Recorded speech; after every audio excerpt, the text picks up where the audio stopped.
Recording. Bing. Hello, Dan Duane.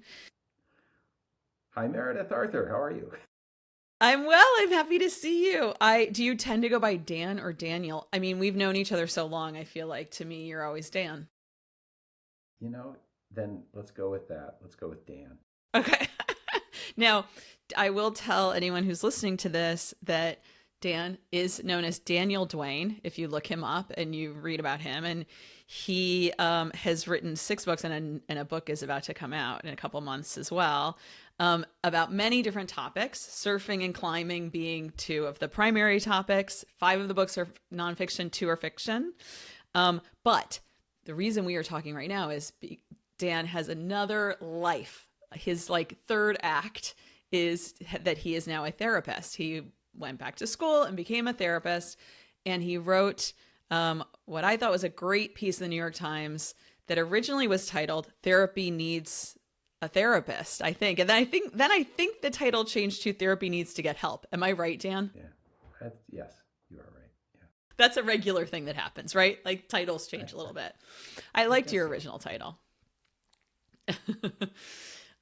Can you talk to us a little bit about the lead up into the writing of the article? How did you get there? Or even start wherever you want, how you started to go into Yeah. therapy, wherever the story begins for you. Yep. Well, a I guess the lead up to the article has a few different tales. One of them is that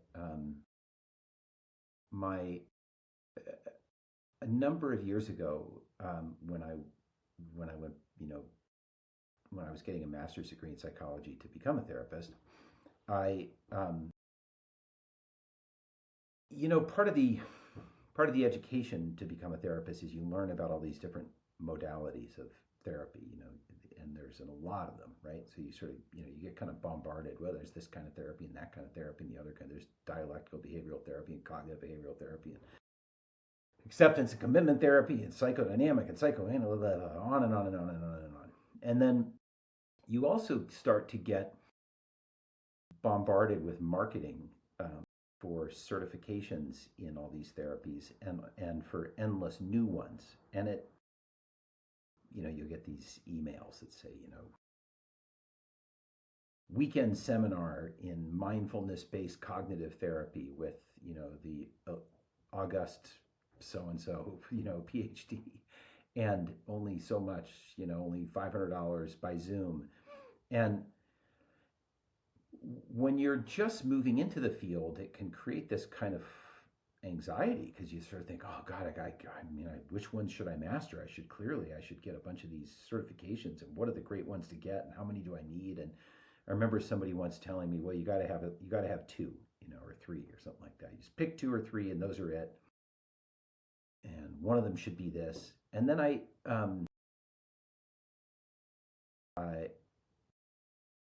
well, but over time, sort of two things happened. One is that I was just really drawn to psychoanalytic literature and thought.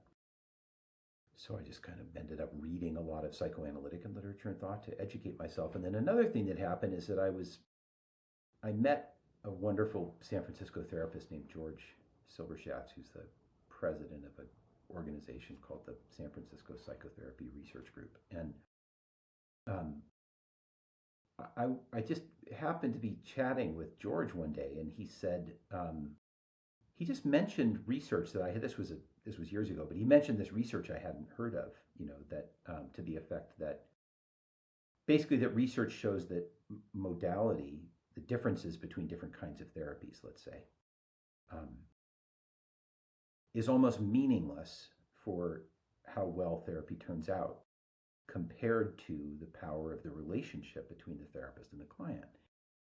And having been bombarded for years with all these advertisements, I thought, wait, you got to be kidding me. And really? And he said, yeah, that's right. I mentioned all, he said, no, that's right. Like, in fact, he sort of made this argument that this is one of the ridiculous things about therapy land, right? Is that all of the attention, sort of research and marketing attention for therapists goes into learn this modality, learn this technique, learn that technique. And yet all the best research says that none of that crap makes much of a difference. So It's pretty crazy when you think about it, right? It is pretty it, crazy yeah, to think that it's yeah, presented as though it's a medication. It's like yeah, a spoken version of medication, and you take it and then you will improve. It's very linearly described as if like you choose a modality for different issues yeah, and then follow the modality and you will have a good outcome. yeah, and It's that a, it's a pretty that's crazy not difference. right, and that's not an accident. You know, that's the product of this thing that happened in the starting in the '90s of um, therapy starting to be covered by health insurance, by medical insurance, Hmm. and Let's systematize it, make it linear, make it work in and spreadsheets, yeah, and the medical make money. model start yeah, and the medical model so then got kind of superimposed over the world of therapy, and that way of talking about it emerged that you just described, which is like, oh, you have whatever it is, you have this kind of depression. Well, it has been shown in research that OCD, we will do exposure, and yeah, some of this yeah, stuff is shown to right, help in specific that's ways, right, but yeah, the understanding of this is that all of these modalities help in very specific, clear ways. It is linear paths, and that, yeah, as if it to were your medicine, point, is just like you not said, as if as if it were that's right, medicine. and that's just not true. I mean, there are, but I like the way you put that, which is that yes, there actually are a small number of use cases that actually kind of are like that. There are a couple of OCD and exposure therapy being one, I happen to know there is, yeah, there are a few sort of things where it actually has been shown that yeah, if you have this one very particular yes, psychiatric condition, yes. there is this one approach that seems to work better than others. By and large, though, that's just kind of baloney, that whole approach. And so that was kind of an initial run up to this, and then another one was that and again it was George Silverschatz at the San Francisco Psychotherapy Research Group, which is just a group that I'm a part of and enjoy being friends with, and he invited me to join. A few years ago, he invited me to join a journal group, so a group of therapists who were going to read journal articles together, like a book group, on a particular topic, the topic of the neuroscience of predictive processing. And we we ended up writing an article and publishing an article together. All of us, sort of a group of us, co-authored a piece. I was not the lead author; I was just a co-author on it. But we co-authored a piece uh, about the way in which this field of neuroscience, um, about how it's this sort of study of it. Predictive processing is this field of neuroscience that looks at how the brain constructs reality. Um, and so we wrote this article sort of, pointing to really interesting parallels between what predictive processing theory tells us and what a particular kind of therapy called control mastery theory tells us. But along the way, it started to occur to me that that predictive processing theory pointed to kind of a way out of this whole crazy predicament that therapy was in, Hmm. by saying, to sort of a way of cutting through all that noise that I mentioned. So that's really the genesis of the thing.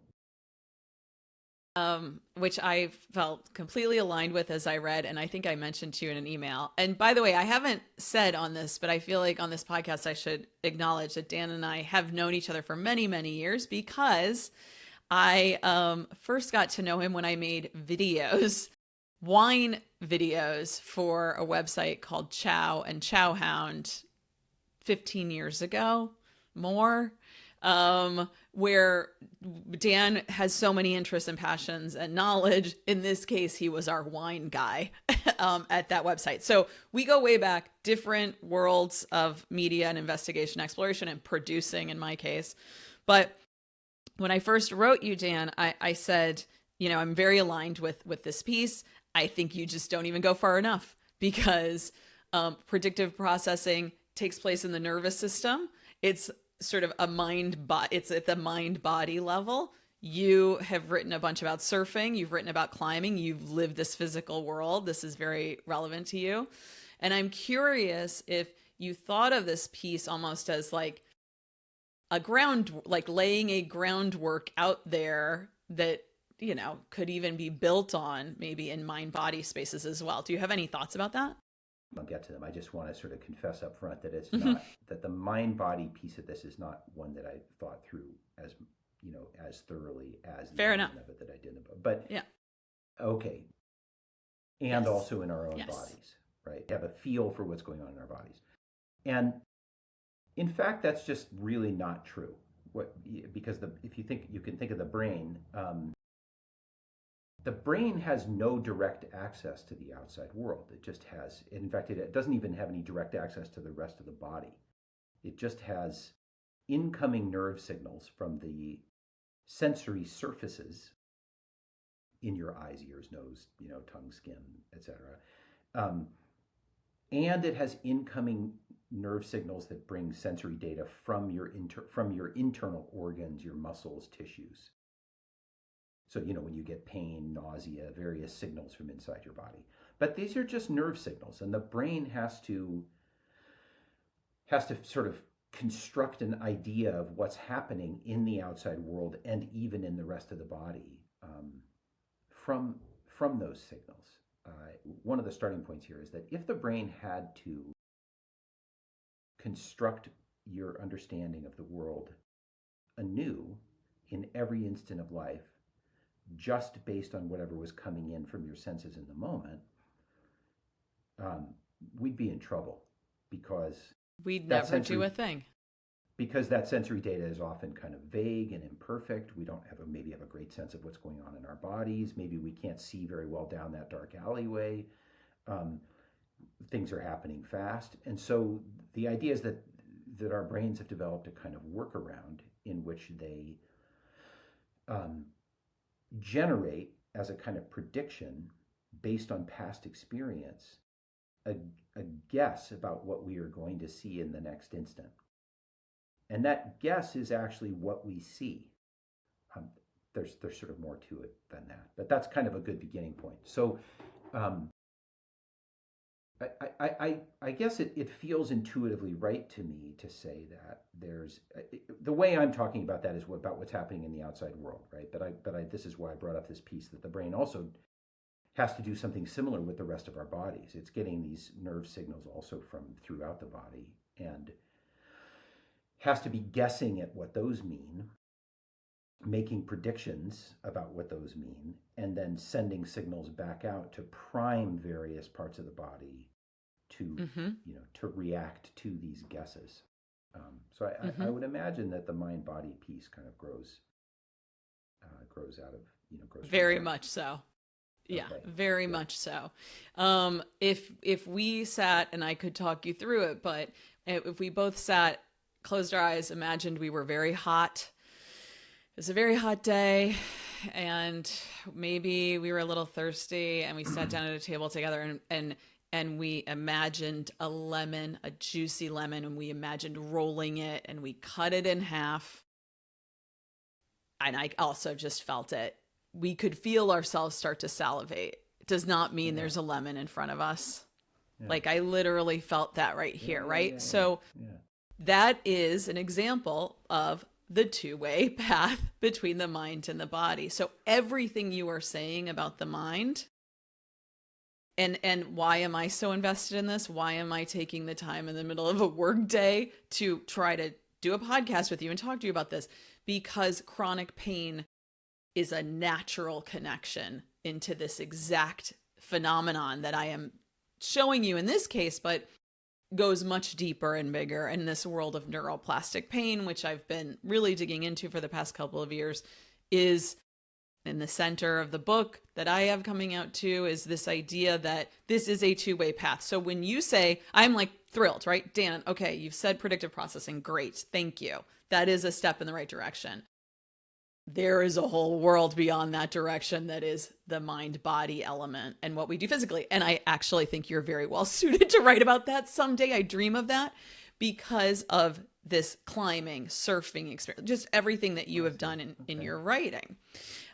So I'm just planting that seed in a dream that somehow this would come on for you. But what I'm really interested in is is the response you had to the piece as well, because I'm looking it up. These are these are very threatening topics. This is like shark infested waters in a way. You're probably used to that.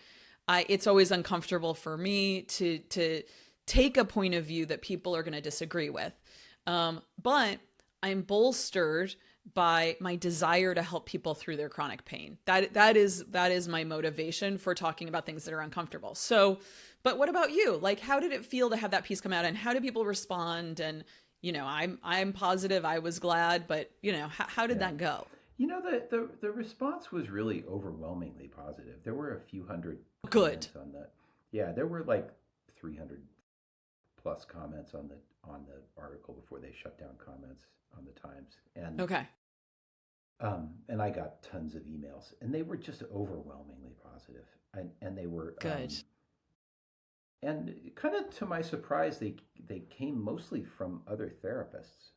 I mean, not exclusively, but a lot of it was from Because on social, I saw so much negative. It was just like, I'm a therapist and this is all wrong. This is very threatening. We don't believe humans can help each other. What's going on in the world? And it was just misreading after misreading to my mind. Now, I'm thrilled to hear that is not the case in yeah. the writer's point of view where you're sitting. So great. Yeah. I mean, I didn't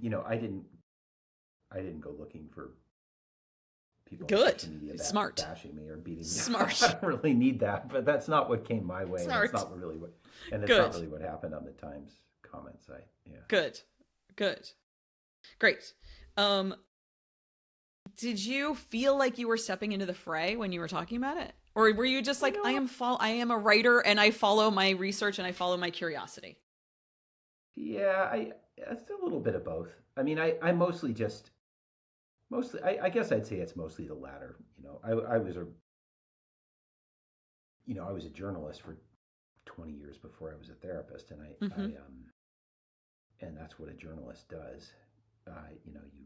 You get an instinct, and then I have also done opinion writing and ideas writing before for the Times. So I had experience in doing that kind of a piece where you get an instinct about something or an insight about something, and then you research the hell out of it and make your case.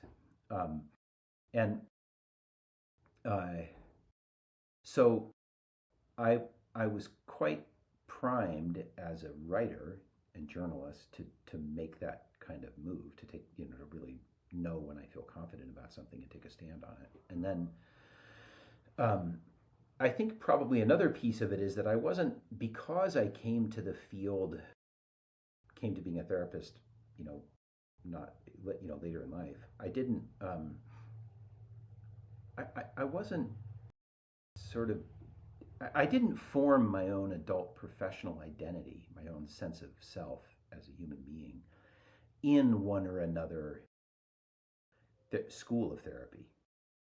Love that point. I love that point, and I felt it the whole time. I think I said to you, thank you for adding your voice into this, because it is an unusual background, and it is very clear that you have not just been the siloed, everyone in their siloed lane thinking that way. It takes a little bit more of someone who can look at the whole system for a second. Yeah, and there's another thing too, I mean, as a journalist and particularly an opinion writer, you just kind of get used to being beaten up on, and you just sort of accept, like, it's just part of the job description. It's fine. People get to have their opinions, and they get to vent their opinions, and particularly people venting opinions on social without naming you in the vent. I mean, that that's like, who cares? It's not, you can't, as a writer, you can't get wound up about that. But there's sort of another piece of this, which is that that's a sort of therapy as a profession is pretty. People tend to have really pretty strong opinions behind closed doors and in private conversations with each other, but they don't take strong stands in public. The culture of the profession is really to be very conciliatory in public and careful in public, and never step out of the lane. And I could speculate about why, but so it was kind of I was bringing a set of sort of tools and attitudes from a different profession into a Yes. into an arena in which they are not so common. You're right. You're totally right. I'm just laughing and smiling because it makes me it makes me so happy to have it happen. I mean, I think I have been thirsty and wanting to see more of this for a long time. Um and I don't know. I'm interested in how the writing about this, the studying of this affects you as a therapist. How are you bringing predictive processing or any of the things that you sort of are exploring into your practice? Well, um,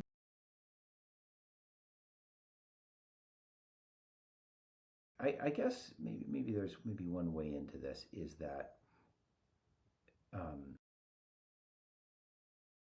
one of the one of the earlier frameworks for thinking about therapy that I learned was is one called control mastery theory, where Mm-hmm.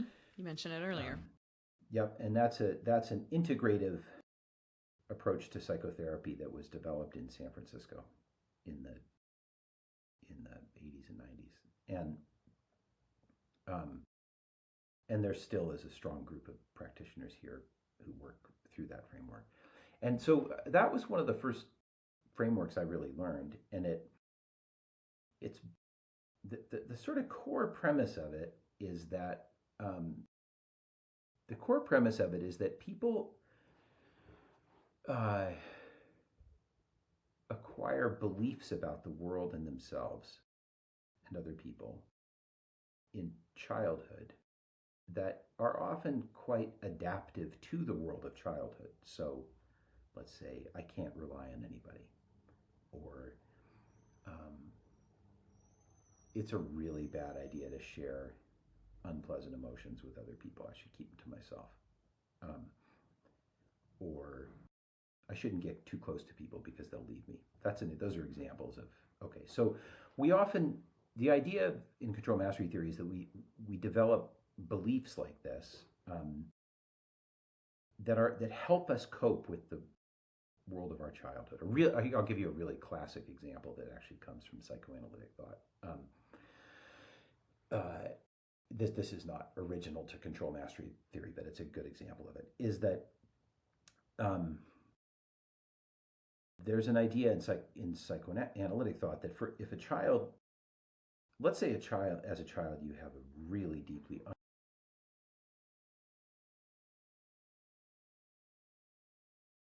seems to get upset with you and even cut you off and stop talking to you and even disappear for a while on the most unpredictable bases. It's terrifying. You just can't predict when mom is going to flip out and snap and leave or something. If as a small child you're so dependent on your mother or your primary caregiver, whoever it is, but you're so dependent on that person for survival, like for for mortal survival, really just for literally for survival. You're so vulnerable that to let in the idea, to let yourself know that this person is profoundly unreliable is intolerable to the mind. It's unbearably dangerous. It's an unbearably upsetting truth. So you instead conclude that the problem is not with your mother, it's with you. You instead conclude, I am worthless. It's much safer. It's much safer. That's right. I'm really bad. Because you can still control that, at least. You can control that. That's it. That's exactly the idea. So that's an adaptive thought in the world of childhood, okay? I'm a terrible person. It's actually adaptive. I'm so bad. I'm so awful. I'm so awful. I'll just work harder. Let me work harder I'll then. Work harder. I'll be more perfect, whatever it is. And yeah. But then you get into adulthood and you have this relentless voice in your head telling you that you're a horrible person. And never, asking others to meet your needs. And your body. In your body too. Yes, yeah, with okay. you. Yeah, right. All these things. I'm disgusting, I'm horrible, whatever it is. Is okay. Well, that's a pathogenic belief, that's the term of art in control mastery theory. The idea is, that's a belief that has become a pathogen in a way in your mind. And So the idea of control mastery theory is that you come into therapy, people seek therapy because there is at some unconscious level, they are aware that they have a pathogenic belief. There's some belief they have that is making them miserable. And they want to try to disconfirm it. They want to try to lose it. This isn't a conscious reason thought for most people, but the theory is that's what you're doing in therapy. You're coming into therapy because there's this thing in your head telling you all the time, I'm worthless, or I'm disgusting, or everyone's going to abandon me. You know it's making you miserable, and you want to get past this. You want to escape the pattern it has you trapped in. And so you will, the idea in control mastery theory is that you will unconsciously stage little tests of this theory, of this belief, with your therapist. And that the therapist's job then is to be on the lookout for these tests and to respond in a way that helps break the grip of that belief, that helps make you think, oh, maybe everyone's not going to abandon me, or maybe I'm not actually worthless, or okay. So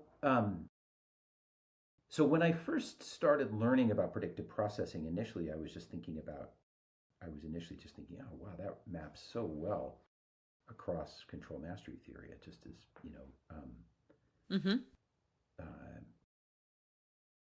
in essence, childhood experience has coded my brain to have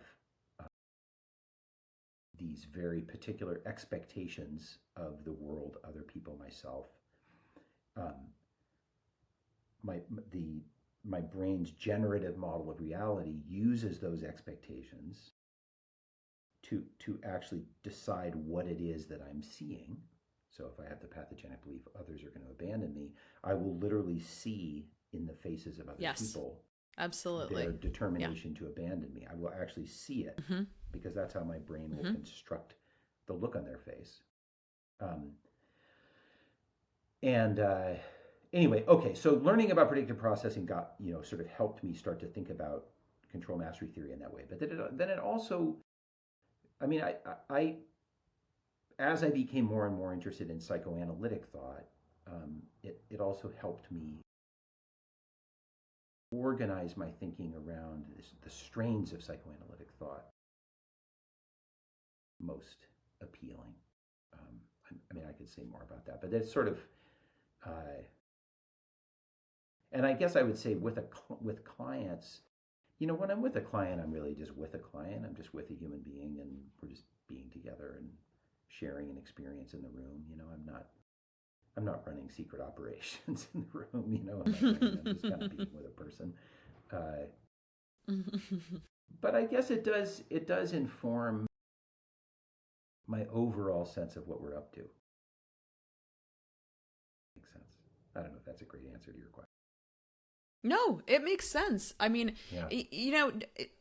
Ultimately, do you think that we, how do we help people navigate this world of therapy? You have tried by writing this piece, but how do we help people to find the connection with the other human that will suit them? Because, by the way, psychoanalytic is like a poison to me. So for me, I had to move a physical path. I had gone to 5 different therapists who couldn't even spot that I had an anxiety issue. So it was just too much easy contortion for me with language. It was not the path. I had to go into and it took 50 years to find almost mind-body science and all of these other mechanisms.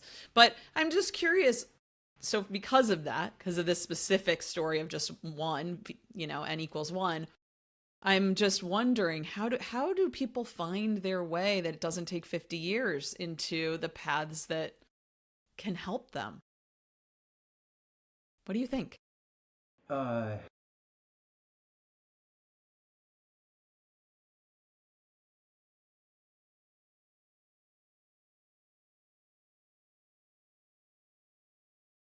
I guess the answer would begin for me with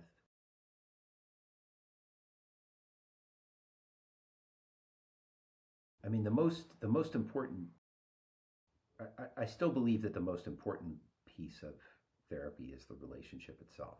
So that's a Mm-hmm. kind of Mm-hmm. um, So it's like, what would it take for me to find the right kind of fit that I could fully yeah, trust? yeah, and you Really? and you can trust your gut on that. I think in the sense that what you want to feel is something like, yes, this feels good.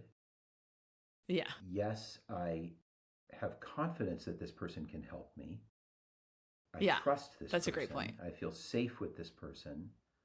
Um, those feelings are themselves of critical importance. And then I love that. I think it's also really important that I mean they're not a small deal. They sound like they sound like just sort of commonplace thoughts, but Not to me. they're actually like To kind of me, they almost sound the whole game. huge. Yeah. Yeah. Um, and I mean it won't surprise you to learn, but there is research showing, for example, that in um, like with antidepressant medications, the kind of situation in which a person just goes to a psychiatrist. There's no therapy happening. You just go to a Right. psychiatrist. You say, I'm really depressed. And So, they say, all right, you want Prozac? Here's some Prozac. Um, there is research showing that if you like your psychiatrist, those antidepressants will be more effective for you. yeah. No. Than Again. Yeah. if you No don't trust your surprise to a mind yeah, to a mind body person yeah, that's like, yes, of course. It's like saying like, and the sky is blue, and okay, we breathe right, oxygen. Like, yes, of yeah, course. All of it for yeah, my point of view is predicated on what is your perception, what is happening inside, where is the trust, what is happening in the mm, body, and then how does that lead to different outcomes both directions. So that you would take a pill with a trust cycle and with these other things happening, and that will affect you differently than because it's not mechanical. It's not there's just more going on to it than just that, I don't know, but I guess mechanical something I would thinking, I add. guess. So in addition to that trust and that confidence piece, in other words, I have confidence that this person can help me. Um, it's also really important that you as a client or patient, whatever word you want to use, going into therapy, it's really important to bring it. You have to have a desire. You have to have a sincere desire to change. So you have to be open to I love trying. that point. Yeah, and you also have I to. really love that point. Yeah. Okay. Yeah. Because it's not I mean, surgery. the reason I Not. love Yeah. it is because in my book, like this book that I have coming out is basically saying like, hey, you think you're just going to go and get an answer from someone, but like the answer actually really is inside. Like Oh yeah. for the patient, you are the doctor. Like you have to be, you have to bring it. You have to bring it, but it can be a hard thing to do. It's easy to have traps around bringing it or confusing cognitive loops that we do to avoid Oh, things that we don't understand. But the deeper intention, which for some people is very clear through their body. That's why the body element is so important, because for me it's very objective. I will feel like seizing up or different things happening that my mind may not perceive as clearly, but my body knows. So I looked at it and it tells me, oh, okay, so something is going on here. Then it's a matter of like unpacking what that is. okay. I mean, and then if there's You're so another, patient. Listen to your it, patient voice. You're such a I love your therapist patient voice. Oh, okay. So sweet, Dan. I know you're a good therapist. um, but if there's another component, and this is something that if there's another component, it's and this is not an idea that's original to me. This was expressed to me by Nancy McWilliams, who's one of the sort of great writers on. But she once sort of pointed out, sort of made this case to me that you also, for therapy to work, it has to be a relational experience. And what she meant by that is you have to let your therapist become an important person to you. And she sort of says, that just will happen if you open your heart to another human being over time in privacy. They just will become important to you. But that process of the therapist becoming important to you is an essential part of the healing process. That's an essential part of what drives change. Is you need to have these sort of positive, corrective change experiences in the context of a relationship with an actual human being who matters to you. Which is also what the nervous system wants. That's also what the nervous system wants. Meredith? Yeah. Yes, Okay. the ventral stage of the nervous system is connective. It's relational.